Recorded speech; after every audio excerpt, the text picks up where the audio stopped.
or let me finish? Let me finish my question. First of all, I'd like you to not be rude.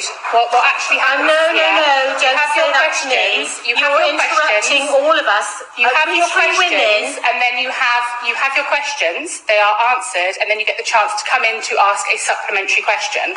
What you do not have the chance to do, whilst the chair is in control of the chamber, is you do not have the chance to what seems to be attack a group of people, a particular group of people that you do not agree with. That's not the case.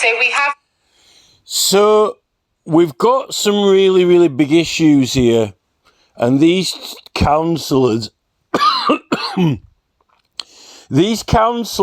are the current product of absolute national misinformation, political party grooming at political party membership and headquarters level, legal services in council misinformation, and council policy misinformation. Firstly, if these women want to go by council policy like their selflessness employment policy, they can't even affiliate with a political party or vote in the chamber in connection with the political party at all, because that is against the selflessness policy, right? So if they want to start pulling out law, then we can use that. And or every single councillor, well, except independent ones, are breaking the law. There's no such thing as control of the council. It doesn't exist. Now, we've got a very, very big issue at the moment with political rights and how the Crown Prosecution Service and how the police and how top lawyers, King's Counsel, have been failing to recognise rights properly in courts. Okay? And we're sorting that out at the moment. Now, don't tell me I don't know what I'm talking about with law, because I've just helped stop a £1.3 million tunnel. I'm not saying that I did it myself, because there's a hell of a lot of people doing a hell of a lot of work, protesting, campaigning, getting hundreds of thousands of signatures and more for years. But I did actually do something legal which was significant to help that campaign, particularly to get it appealed. And it actually didn't even need the appeal in the end. It got cancelled by Parliament, which the point was that, can you even have a petition to Parliament and a legal case in the court at the same time, right? Now, these women, with all due respect to these women, this is probably the first or second biggest problem in councils at the moment, and that is that you get groups or persons, key people, who just seem to have a natural wriggle into these positions, no matter whether it's a village fee or a local working men's club, or can you even say working men's club anymore, or a local community group or pub, or, you know, even if you have a bus full of people and, you know, there's an incident and you end up in a remote place, there's always someone, maybe the bus driver usually, but there are people who take charge of situations. And many of these type of women, like we've got in front of us, are naturally inclined to take charge of situations. There might not be, TV presenter material. There might not be, Fiona Bruce. There might not be Zoe Ball. There might not be Claudia Winklewoman. There might not be Chris Packham. There might not be TV presenters. But no matter what situation you're in life, they've got this wriggly wiggle to bossy, right? Now, these two women, we need to get them clear on this, right? And first, I'll just show you this example, right? If I can find it, I'll pause the video. I'll try find the example video. I think it's in one of my playlists. It's a council session in Canada. Or is it, let me just think of the name of the town or the state. Sorry, Colorado. It's Colorado, right? That's where it is. In regards to one of the Stop Cop City campaigns in America, because there's a few of them. Just I want to play this after. I want to fit this clip on to what these women here have just said in this Colchester Council Watch video. Right, watch this. Right, I found the playlist. It's this one. This girl with the red T-shirt on here. Watch this now. And I'm sorry, I don't believe you can censor my speech, so I will use whatever speech I cannot censor your speech. So I would ask I'm going to continue. I want you to continue. I want you to continue, but I would like some respect for even people in the audience. My name is Mariah Lauer. I'm here tonight to speak out against funding for the police in general, and specifically against the proposed new police training facility. So I do have a question for you all.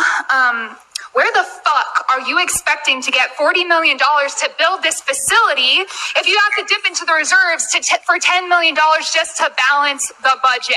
Mariah, I remember we had this conversation. And I'm sorry, I don't believe you can censor my speech, so I will use whatever speech I cannot censor your speech. So I would ask I'm going to continue. I want you to continue. I want you to continue, but I would like some respect for even people in the audience. I think I have the... I know you think that's funny. Yes. Yeah, you're right. It's not funny, your comments. So everybody's been great this evening. Everybody's been fantastic. And I appreciate and I respect each and every one of you. So I'm asking for some respect back. It has to be earned first. I think we've earned that. Yeah. Thank you. Look, I apologize for interrupting. I just wanted to make a point. Mariah, continue, please. Yes. As I was saying, where the fuck are you expecting to get $40 million to build this facility if you have to dip into reserves for $10 million just to balance the budget? Budgets are moral documents. A moral budget would be investing in housing, mental health resources, education, public transit, living wages, parks, or community programs, because budgets are moral documents. The way police are continually prioritized in the city budget, it's clear you all are lacking any morals at all. But we know why. We know why. Because we know that you are owned by the big developers in this city. Developers like Norwood and the Home Builders Association, which have all made contributions of $10,000 to the Vote Yes on 2A campaign. Council members, does the founder of Norwood, who directly supported 4 of you that I'm aware of, David Jenkins, does he make you call him daddy? Is that why you are unquestionably in support of a new police training facility? Because there are big contracts with a lot of money to be made? Because I can tell you right now, we won't allow this to happen in our city. No cop city here, no cop city anywhere. No justice, no peace. No justice, no peace. No justice, no peace. No justice, no peace. No justice, no peace. No justice, no peace. No justice, no peace. No justice, no peace. No justice, no peace. No justice, no peace. Thank you. So that's the clip. So in America, right, they're definitely acknowledging, and the actual chair acknowledged as well, that they cannot censor her speech. They can't. Now, I'm not too sure about local state law, but under the Constitution of America, they've got freedom of speech under the Constitution, along with the right to petition. It doesn't really go into any great detail of it. It just says freedom of speech. But that freedom of speech is it's in relation to that the group of items in the Constitution, the group of items in the Bill of Rights, in the American Bill of Rights, they're all tied in together for the same function, which is your petition and free speech and press is all tied in for use under federal law, right? For matters of state, church, and law. For matters of state, church, and law, okay? That's why they're all mentioned in there together. Now, the Americans interpret it for their entire way of life, which can't be the case because otherwise YouTube would let you be having complete and total free speech. So it definitely is under the political sphere for matters of church, state, or law, at least for important matters. But that video shows at least when something does fall under freedom of speech, that is it in effect. So when something does fall under freedom of speech of the Constitution, then that's an example of it in action, right? Now let's go back to our Colchester Council Watch video. So now we're back to us Colchester Council Watch video. Now, I was kind of like, I was gonna say let's go back to us two fat ladies, but one of them's not fat. Only one of them's fat. The other lady's quite slim, or she looks slimish anyway. And if you think that that's that comment's a bit below the belt or whatever, I would just thought, I'm like, just a minute. As I was thinking in my head, let's go back to the two fat ladies, I was thinking maybe I shouldn't say that, but could be insulting. But then I thought, just a minute, it clicked into my head that they've actually got two fat ladies in bingo, right? When you actually go to like a casino or a bingo hall or to Skegness or to Blackpool or whatever, and a lot of people play these games, they've actually got two fat ladies 66. It is actually in the game. And that's not political. That's leisure, right? It's not even political speech. It's not even, well, you could say it's business, it's a business, the bingo hall's a business, but it's a leisure business, right? So it's actually for entertainment, right? I don't know if they've banned these or they've changed these bingo calls. I don't know if they're still doing them or if it could possibly be that Starmer, maybe sometime under Cameron, between Cameron, probably not Truss, somewhere probably between Cameron and Starmer. They might have already scrapped it under this wokeness. They might have scrapped two fat ladies. You might not be able to say it, but you definitely used to say it because there's a lot of fat ladies who play bingo, and they didn't really have a problem with it. So if you can say it in a bingo hall, you can say it in the protected political speech, that's for sure. but you see, these type of women, I will actually, the thing is, right, I mean, there's all different types of people across the full spectrum. You can't really categorize people by their, you can't, every personality is unique to every person, right? So you can't say that, tall people have got one personality or short people have got another personality or whatever, but there are characteristics in ethnicities, but still, only, it depends, how you test it to what results you get. But what I'm trying to say is, cultures actually create certain personalities, like the French. A lot of French have a certain. If you watch Meloni, there is some Italian quirks. There are some Italian movements. Meloni's got certain facial movements, which, like you see the Pope doing. Italians have got a particular way of using their hands to speak or certain facial expressions. And I would say the origins of that are definitely in the pronunciation. It's almost like, I'll tell you where that's rooted from. I'll tell you a good example of where that's rooted from. So, like, certain languages have got certain letters and syllables which no other language has. They've got, like, letters with hyphens or particular, like rolling of the tongue, or even certain phonetics that other languages don't have, and some to say those phonetics, your mouth has to sometimes make certain shapes to even say those phonetics, right?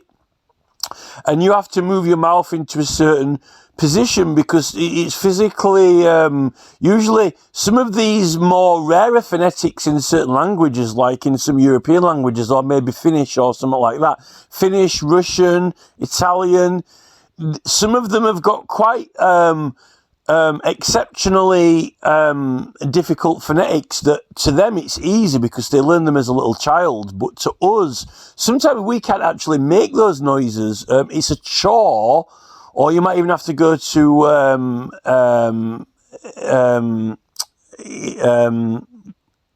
elocution lessons to even to get that sound out of you, because it's so difficult to do if you haven't been had it kind of like trained into you or become part of you. You know, how you speak is part of you, you know, part of what you are and who you are. So there are definitely movements and facial expressions and even mouth positions and movements that are particular to a certain people who speak a certain language, and some of those have an attitude. You know, you can say music is an attitude. You know, you could say that like reggae music has an attitude, because at the end of the day, music is emotion, right? Music is definitely a language of emotion. It's an emotional language besides intellectual. So therefore, when people speak, every country's language has got its a unique signature, like emotional signature as well, and various other things. But also people do as well. Now, when you get ladies like this, you see, therefore, we can now build upon some. We can build upon like a model, a basis, right, and say that certain types of people, therefore, can have a certain emotional expression or an emotional embodiment of, you know, their character. Now, I don't want to get... I'm going way off topic here, but I'm going to throw this in as well because I think it's quite important. And then when we come back into the subject, back onto the law and, you know, counsellors and so forth. So, you know, some people are authoritarian anyway, or just, you know, people who step up to the soapbox or whatever. But, you know, so now I guess it's like the little dog thing. I'm going to throw the little dog thing in, right? Because there definitely is in existence, and this has been proved, that smaller dogs, for survival, they yap and bark a lot, make a lot of noise because they're only tiny, they're only small. So they've got to compensate with like barking and yapping and shouting, right? Because and sometimes you'll actually find a big dog like a greyhound might actually, even though it's actually a lot bigger and larger and probably a hell of a lot stronger than a smaller tiny dog, sometimes they can just, you know, if you get a little terrier going berserk, you could get a very, you know, you could get a dog that's like, you know, 8 or 10, you know, well, not 8 or 10 times bigger, but 2/3 bigger or whatever, or even more, kind of just like looking quite sheepish or shy, or even kind of like just looking a bit like it doesn't know what to do, or even running away, you know. Not saying that, you know, you could, an Alsatian would do the same, but these dogs, every single dog has got its own personality and its own character, but you have got these kind of tendencies. There is definitely, you know, that terrier tendency. It's something definitely genetic built into it. So coming on to humans, who are much more complicated creatures, they're much more diverse and much more malleable creatures, but they definitely have some kind of traits, right? It's, you know, it would be wrong of me to say that, you know, just because someone is tall or slim or fat or whatever, they've got a certain personality, because we know that's not true. But for certain, I mean, you look at Councillor King. I mean, he's a man, and he's, I would say, an average build man, right? This Councillor King, he's quite authoritarian. He's quite well spoken. He's got a quite affluent, posh voice on Colchester Council. He likes to try and, be in command of the room. He project this right and honourable persona that he's right in the law and everything that he says or knows or whatever, or that he's been fair or whatever. But he's also got blagging as well, to his own opinion. But there definitely is a partial there's definitely a flair, let's say, we won't say a trait, but we'll call it a panache. We'll call it style. We'll call it. So there's definitely there's a panache to some of these women, basically, and that's what that's what I'm going to narrow it down to. There's definitely a panache with these councillors. There's an authoritarian panache to them. Not all of them have held positions like this. Some of them are new to this job. Some of them have been elected for the first time. But there's definitely, in these particular women, right, because these are the women who are in scrutiny now, right? And when you get this particular combination together, when you get this combination of these types of women here with this council position, and then when you get them thinking that they've been told something about the law, or they, believe this or the law, or they even just, making it out themselves, you get this, basically, this skit, this kind of pitch here, which is what they've just basically done. They attack a group of people, a particular group of people that you do not agree with. That's not. So you've got these protected traits, right? You've got these protected traits, which is sex, gender, etc., etc. But remember that, like with the smoking's illegal, right, inside, unless you've got, unless it's, your own private house. But remember that Parliament, you can smoke in Parliament, so it doesn't actually apply in Parliament, and those protected traits, you are exempted from it in Parliament because you got Parliament privilege. Now, the law on freedom of speech is that in the 1688 Bill of Rights, in Parliament, and in matters in connection with Parliament, whether you're in or out of Parliament, whether you're, having a meeting about something in Parliament from home or over webcam, or you're in Parliament, or you've been summoned to Parliament, or you're doing a meeting for a petition for Parliament, is covered by it, actually. We know that privileges now from Thomas Erskine May are petitions for Parliament. You have got complete total freedom of speech. And this is the thing with Roger Hallam in his Zoom meeting about the political actions that they were doing, planning, right? He got freedom of speech in that. So, now this is the thing. You've definitely got complete total freedom of speech in Parliament. Now, the thing is that they've got these titles, right and honourable. The elected people have got these right honourable titles. They call each other right and honourable. Now, the problem is they're not always right. And I don't like to give anyone any honour or respect if they're lying or wrong, because I think that it's joke. How can you say that someone's honourable if they're wrong?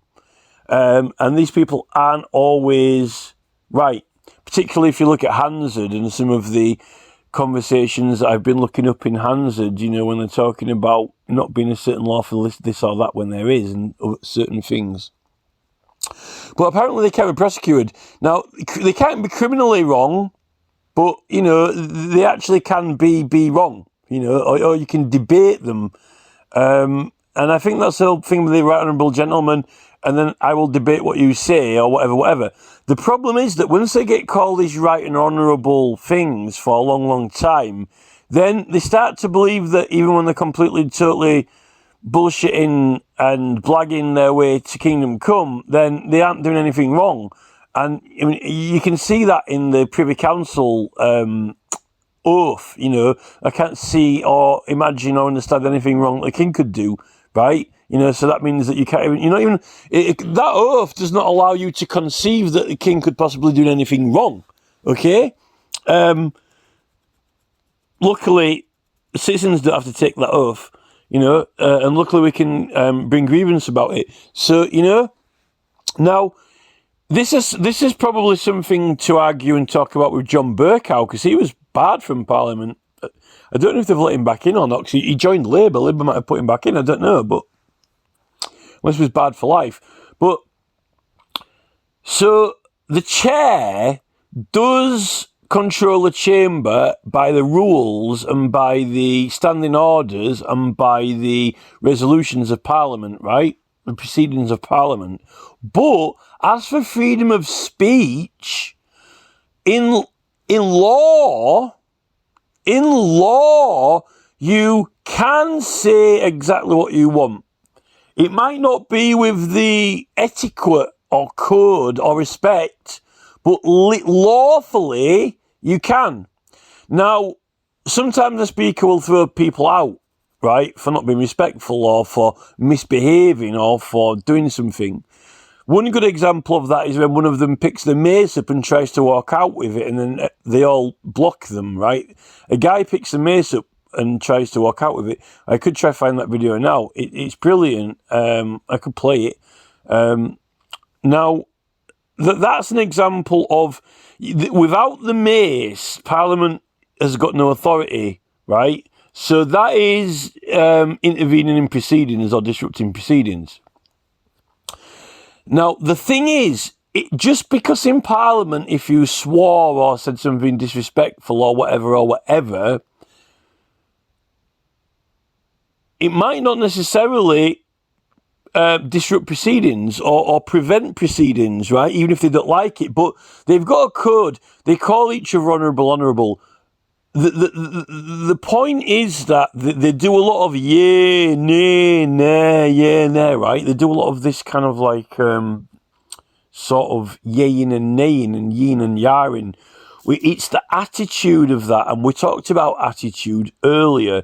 We talked about a panache or persona or attitude, and in a way, that is kind of it's like Eton unruliness, naughty schoolboy behaviour, because they're allowed to misbehave, but there's a conflict because they need to be able to act out and embody their right to freedom of speech and misbehaviour in law, but they hold each other to the etiquette of Parliament under the right and honourable clause. So you get this strange behaviour, which is what we know them for from watching it on television, which is you get the one woman was acting like she had not just had Tourette's, she had kind of like an epileptic fit or something. When they grabbed the speaker and throw him into the chair, when they grabbed Lindsay Hoyle and threw him into the chair, right, that is a misbehaviour, and it's celebrating the right to misbehave and the right to unruliness, right, legally. And when they start having epileptic fit attack in the chair, when which woman can't control her body, she sits up and gets up and down, right? Like she's got some kind of fit or something. But yet they do all this rigmarole of, calling each other right and honourable, which is why it ends up becoming corrupt, because they're all deluded.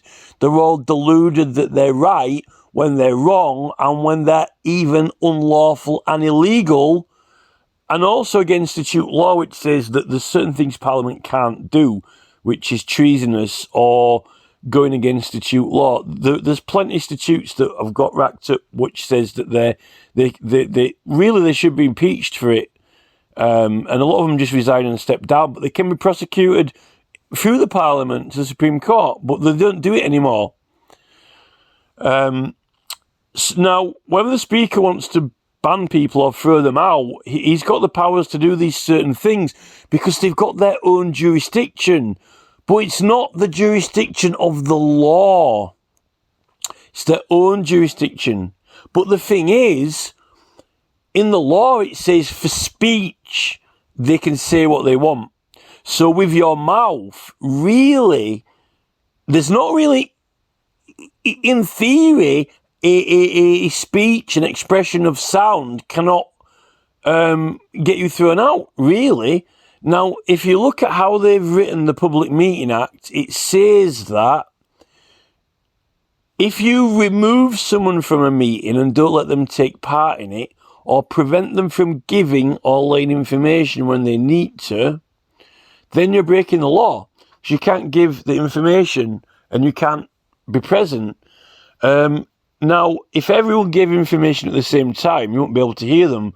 Although when they vote, they all, shout out at the same time. I don't know how they can manage to count who's saying yes or no.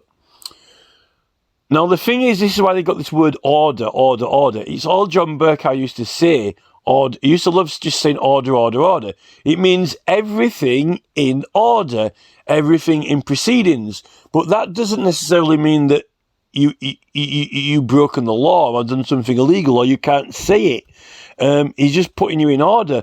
Maybe if you're preventing other people from speaking or preventing the proceedings from continuing, then you need to be removed in order for the order of proceedings to be able to function, because you are intervening in them. Like taking the mace out would be a good example of that.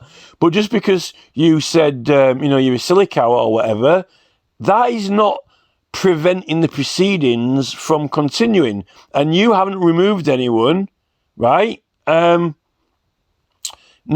I think actually that Marjorie Taylor Greene, or whatever she's called, in the Senate did start having a kind of woman bitch fight or cat fight with one of the other women in the Senate, actually. I was watching it probably about a week ago. I think it was about a week ago or maybe 2 weeks ago. But they ended up having a bit of a kind of bitch off, which is quite funny, right? Now, the thing is, really, it is up to the chair, but only really if someone is preventing everything from taking place. How you express yourself. You see, they've created all this law in the Human Rights Act, all the articles. I never go by articles because I think they're tosh. They're so vague that they're made to be debated. They're so slack and loose that they don't even... I mean, Jonathan M. Fuller, most people go on about these articles, but they're complete tosh. What they've done is, when they come up with those articles, they're more modern, actually. It's more a modern manifestation of law. These Human Rights Act articles are so loose that it's like YouTube policy. They've made it so loose that there isn't actually anything there. So then, they've basically made it so that you have to debate or argue whether something is or isn't. And then, so that means they can literally argue it with you. The less defined something is, then you don't know what it is really, do you? The more detail you give, then the more you can know if you're right or wrong. Unless it says that you can have anything or nothing or everything or whatever.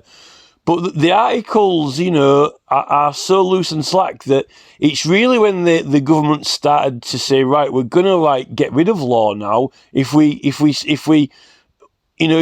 it up, if we undo all the nuts and bolts, so it's all rattly and going to fall to bits, there's not there, then we can just argue that, there isn't really anything there, and we can just argue with everyone, make them debate it, which is what lawyers do really in courts. Lawyers make you argue and debate your reasons for why you did something or your motivations or this or that.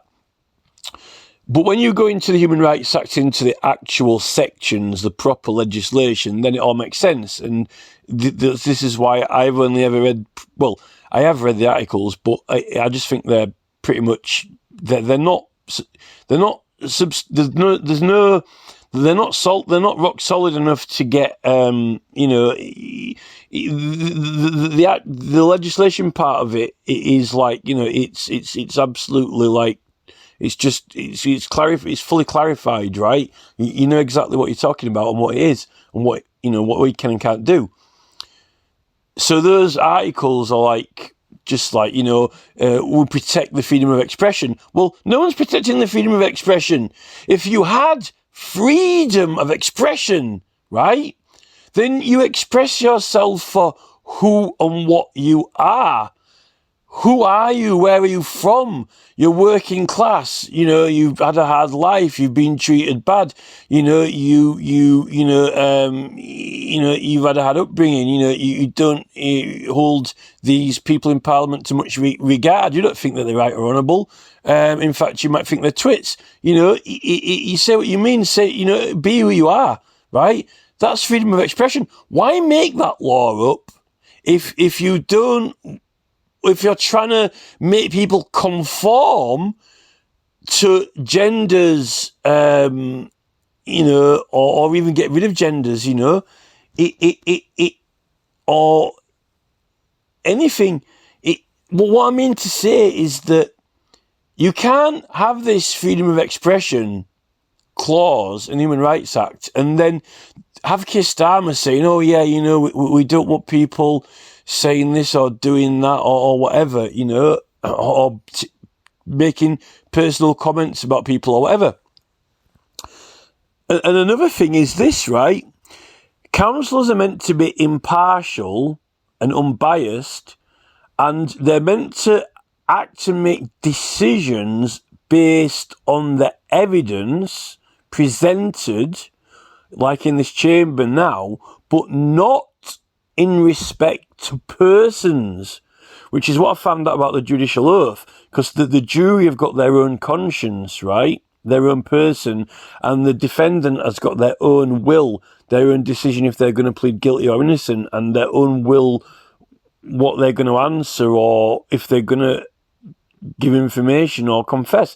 It's there with respect to the persons. Now, when they're on the stand, they've got to take the oath and answer questions honestly, but you know, supposedly, but still, when they actually enter their plea and when what evidence they're going to give, because obviously they don't have to say only when the prosecutor asks them questions they have to answer. Otherwise, the evidence that they're given so forth is what their statement that they're prepared to give. And obviously, under the right to remain silent, a lot of people don't speak in the police questioning room. They just say nothing, you know. So as respect to the persons, right, any information given or voiced in respect to persons, nothing can prevent you under freedom of speech in Parliament from saying that. But apparently it's not to be taken into account. So you can ignore it or disregard it, and only, you know, take into account the evidence that's been said. But the thing with political parodies and political points is that sometimes to make a point, you can make a better point if you make it funny or have more character in it, or even if you speak your truth and how you feel about it. At the end of the day, if you get angry and emotional about something and it's the truth, then that is actually an expression of fact and feeling. In courts, they're always asking for remorse. Show me some remorse. Show me some remorse. You know, well, I'm very sorry, Your Honour. You know, no, come on, you're not feeling it. Show me some remorse. So if you know it's there, if they're not convinced, right? Yeah, he took the bread down to the shop and put it on the counter. Well, you shouldn't have done that. Well, I'm very sorry. You know, I'm not feeling it. Well, I'm very, very, very sorry. Please, God, spare my life from this worst, unless the tears are streaming. Now, is crying information? But they might take it as evidence that you were genuinely upset and genuinely sorry. So notice that as respect to the person's emotion, the emotion will be taken into account as attached to the words, if the words are sincere or not. So it will end up actually being evidence. Now, in the council, if you're in a courtroom in front of a judge and you're giving evidence, answering questions, but also mitigating circumstances, and if you say you're sorry, so if you end up crying or having an emotional outpouring, I actually had a nervous breakdown at Bolton Court, funnily enough, crying and shakes and shivers. Actually, that's funny because I was thinking today, shiver my timbers, because I did a picture with some wood on it. That's really funny. That's popped into my head just then. I actually had a physical, my actual the endings of my nerves are actually in pain. Actually, when I was out of the court, some people like to go on roller coaster rides, like for adrenaline and a thrill.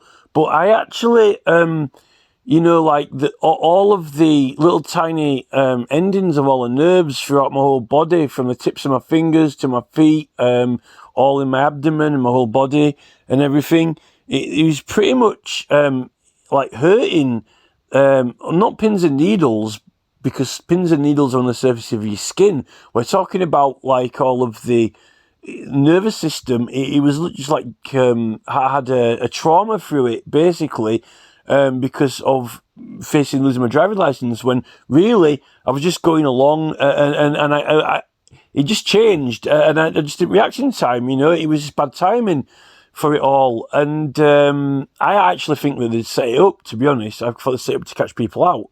But I had this I actually got off on special reasons on that because there was some weird markings on the floor.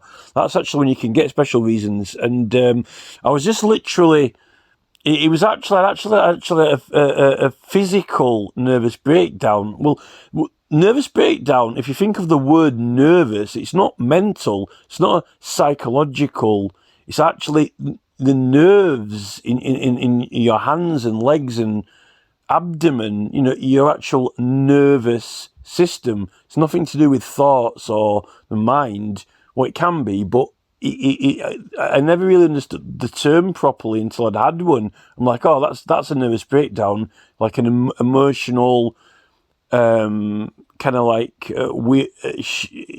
just like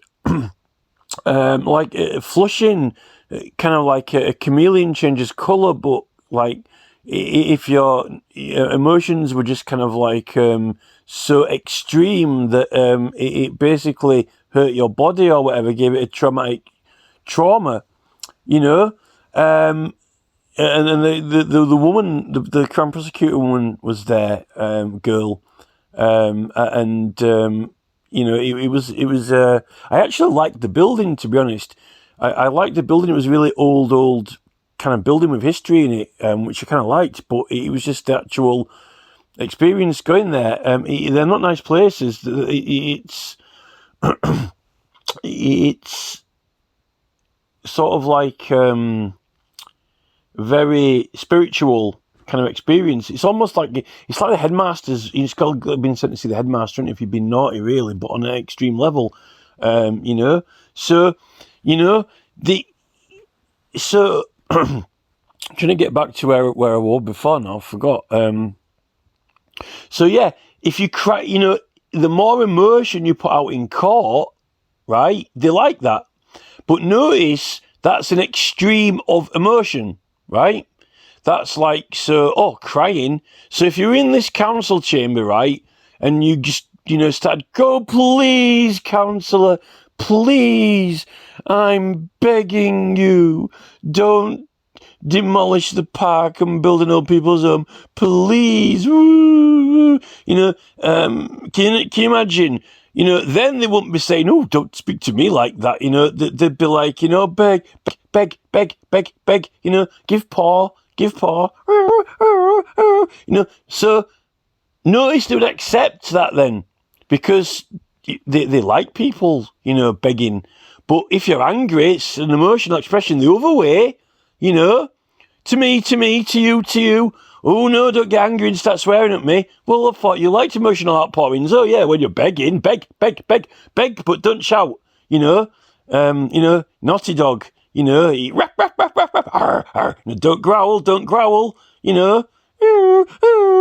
that's better. That's better. Good dog. More begging. This is it. So, with respect to the person, I guess it is evidence. Depending on how strongly you feel about it. Really, if it was a jury deciding and not counsellors.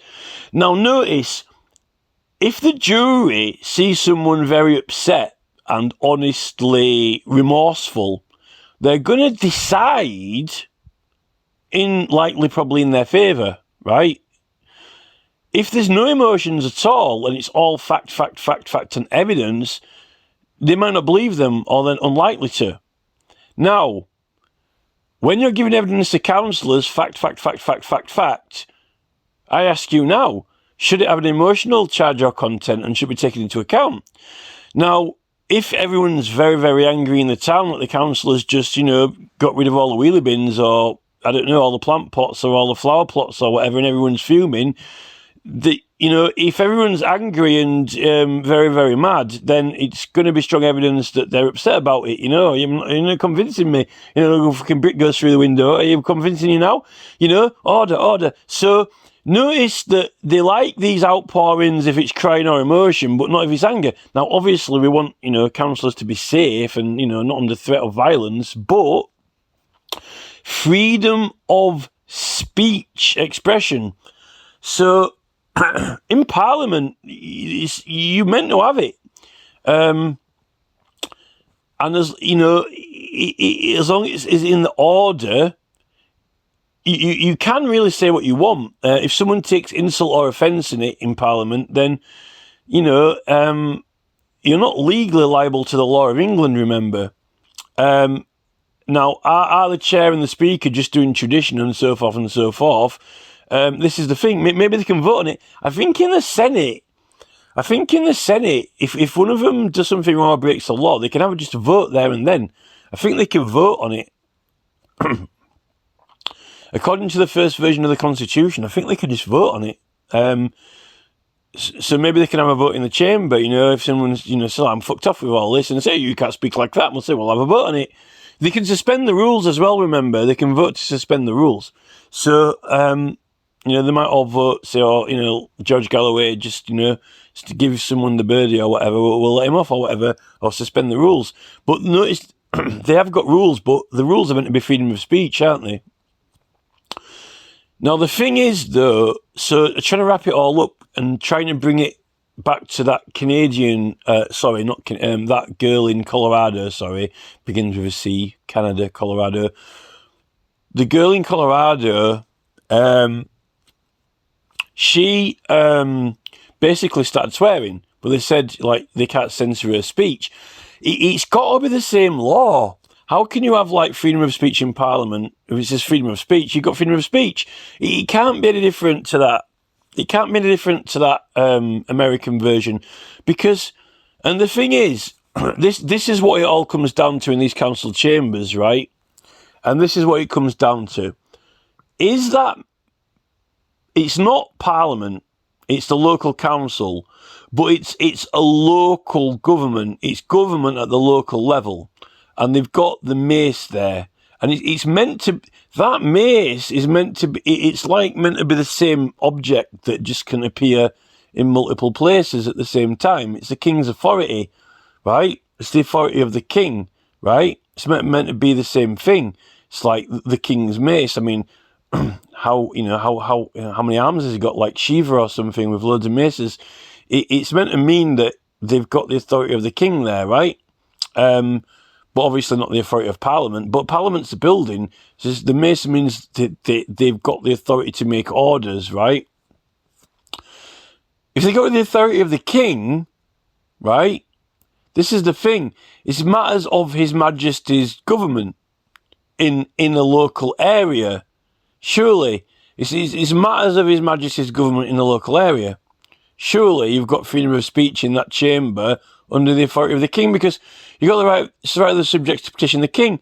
Now, are you petitioning His Majesty's local councillors who are representing His Majesty in the local council? That's the thing. And if you are, then you can't be prosecuted, because you've got, surely you're advocating a matter of church, state or law, in the local council chamber. So that's the thing, So I don't think they're right, and I'd like to see the Local Government Act and so forth, or the guidelines or rules where it says, you know, that you haven't got freedom of speech in there. I think you have. I think you've got complete and total freedom of speech as long as you know you don't. If it goes under the Public Meeting Act guidelines, it basically means that, you know, if you're, you know, when it's someone else's turn to speak, if you obstruct them from speaking, you're intervening in the proceedings. But, you know, if you've got something to say, or if you can't prevent, as long as you don't prevent someone else from speaking when they want to say, or when it's their turn, or when they want to say something, and no one stops you from speaking, and you don't, you know, break anything, or, you know, make it unable to continue, and as long as, you know, you can't be removed, and they can't stop you from saying whatever information you want to express when it's time to express it, you know, as long as you're in this order thing. The chair's meant to there to when you see, when you use that word order, it can mean, the thing with order is, order means order. So it's like 1, 2, 3, 4, 5, 6, 7, A, B, C, D, E, F, G. That's order, right? But a lot of people get the word order into their head, that everyone is being rowdy and just to pipe down. It doesn't necessarily mean a level. It's not like louder, quieter, because volume is not an, even though the numbers on a volume knob are in an order, 1, 2, 3, 4, 5, 6, 7, 8, 9, 10, just because you have it at 10 doesn't mean that it's out of order, does it? Because a volume is not an order. The volume level is in order, but it's just because you're speaking loud doesn't mean you're out of order. It means that you're speaking loud. It doesn't mean, like, if you're the fourth, if you are the fourth speaker